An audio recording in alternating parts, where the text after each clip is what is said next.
পাশাপাশি আব্দুল মজিদ সাহেব উপস্থিত আছেন। শফিকুল ইসলাম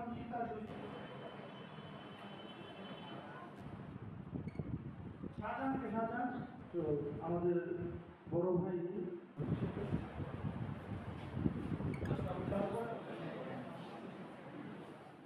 আমি ব্যবসা করি ধানের ধান পাট একটা প্রজেক্টে কাজ করি, পাশাপাশি দল।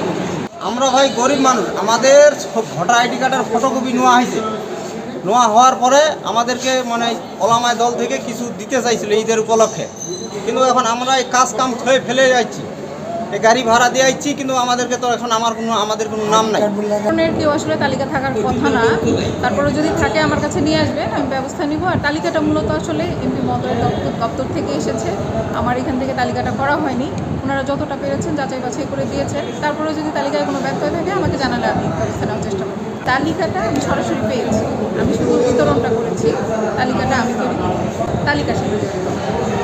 ওনারাই তালিকাটা করেছেন মূলত, তারপরে যাচাই বাছাই যদি আপনাদের কোনো গ্যাপ থাকে আমরা সহযোগিতা করব সর্বোচ্চ।